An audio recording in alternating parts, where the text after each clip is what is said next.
Hello everyone! Sino sa inyo ang may gustong tumira sa ganitong paligid? Yung tahimik, tapos nakakakilos sa paligid? Kaya for today's vlog, tara at isasama ko kayo sa pamimitas ng sili. I'm gonna get some ripe pepper. Ilang araw ko nang nakikitang maraming bunga tong sili dito. Marami na rin hinog at walang nakakaasikaso sa pagkuha. Halos araw-araw kasing umuulan dito sa amin. Kaya't kahapon ng hapon naisipan ko naman mamitas. Kokonti pala yung laman ng sili dun sa bottle ko. Kaya't sabi ko may pandagdag ako dun. Gaya ng madalas kong sabihin, pag hindi nakuha yung mga hinog na sili, nasasayang lang yan at kinakain din ng mga ibon. But for now, mauunahan ko nga sila. Kung napapansin nyo, bibihira na rin ako mag-farm vlog. Halos hindi na rin kasi ako nakakalabas sa loob ng bahay. Kasi pag nag-start na ako sa production ng product ko, dire-diretso na ako nun hanggang hapon. Minsan nga hanggang gabi pa. At kung may na-share man akong farm vlog, ay yun yung mga oras na gusto ko munang mag-relax. Humihinto ako sa production, lumalabas ng bahay, umiikot-ikot lang dito para kumuha ng fresh air. Itong mga puno, itong mga green na mga to, isa kasi to sa mga nakakapagparelax sa akin. Sa tuwing tumitingin ako dito sa mga green na to, feeling ko sobrang relax lang ng buhay. Basta iba yung pakiramdam.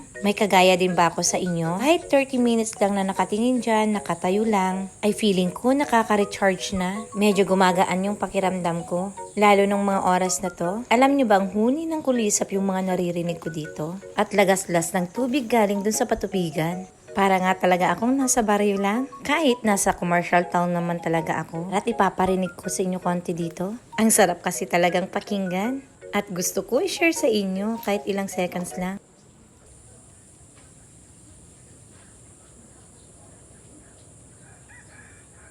Nagustuhan nyo ba? Ilang seconds lang pero ang peaceful, no? Dumako naman tayo dito sa puno ng miracle fruit ng nanay ko. Yung unang bunga niya, alam nyo bang nasira at nalaglag lang? Pero nagulat kami bigla, may tumubo na isang bunga. Sobrang laki na nga nun nung nakita namin, nakatago kasi sa mga dahon. Tapos may sumunod na isa at isa pa hanggang sa dumami na sila. Pero to be honest, hindi nga namin alam kung hanggang kailan yan. Yung tipong hindi namin alam kung kailan iha-harvest. First time nga lang kasi kami magkaroon ng puno na ganyan. Baka may nakakaalam sa inyo kung hanggang kailan pwedeng i-harvest yan. Hindi kasi namin matukoy kung matured na yung bunga. Baka maya-maya ay mabigla na lang kami at mahulog na lang ulit.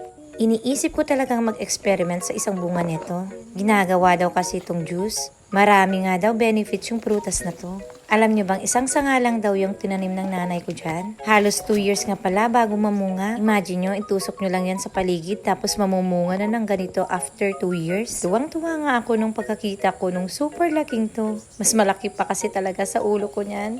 Paano na lang pag dumami pa yung bunga? May ilang sanga pa kasi niyan na namumulaklak pa rin. Ganito yung bulaklak ng miracle fruit. Anyway, aantayin ko muna kung ano yung comment nyo kung paano malalaman na matured na yung bunga at pwede nang pitasin. Baka naman may nalalaman kayo, paki-comment naman po. Salamat ng marami. Ang oras na to gusto ko lang talaga umikot-ikot dito. Iniwan ko kasi saglit talaga yung pinapak kong banana chips. Gusto ko muna mag-stretching at lumabas dito. So ayan nga, naglakad-lakad muna ako dito. Banda dito ay ilang puno ng malunggay. Seed pala yung tinanim dyan at hindi sanga. Kapaikot lang lahat talaga yung gulay dito. Sa mga hindi nakakaalam, ito naman yung bataw. Ilang puno ng bataw yung andito. Tapos ganyan lang yung bunga, halos hindi na rin nakukuha. Kung hindi man makuha agad, dahil nga bibihira naman kaming kumuha, hindi pa rin naman yan nasasayang kasi nagiging binhi naman siya. Pero ang sarap pa rin talagang tingnan. Banda dito naman ay yung kamoteng baging. Pakalat-kalat nga kahit saan. Dahil maulan yung panahon ngayon, ang ganda ng mga talbos nila. Halos hindi na rin yan nakukuhanan. Nagiging palamuti na nga lang dito sa bukid namin. Dito may kalamansi, palm tree, at gaya ng kamote, may pakalat-kalat din ditong kangkong. Sabi ko sa inyo, kung vegetarian kayo, hindi dito problema ang ulam. O ayan, may mga saluyot pa rin dito. Kahit saan ka tumingin ay mga gulay. Ito na pala lahat yung nakuha kong sili kanina. May pandagdag na ako sa sili ko. Kaninang umaga may nakuha rin silang katuray. Ito naman yung tira. Everyday kasi sila nagka-harvest ng binabagsak sa palengke. Kahit umuulan, kumukuha sila niyan. Dito naman sa side ng bahay, dito naman nakapalibot yung mga puno ng nyog. Yung seedlings nga pala ng nyug na to ay galing pa ng Leyte. Dati kasing nag-work yung kuya kong panganay sa coco planters at nakuha nga niya yan during the seminar sa Leyte. More or less 10 years na nga pala yan. Buti na lang hindi masyadong mataas. Pero alam nyo, bibihira pa nga rin kami makatikim yan. Hindi kasi kami makaakyat or makasungkit man lang. Kaya't kadalasan yung mga buko na yan ay nagmamature na lang sa puno. Tapos malalaglag. Imagine of that.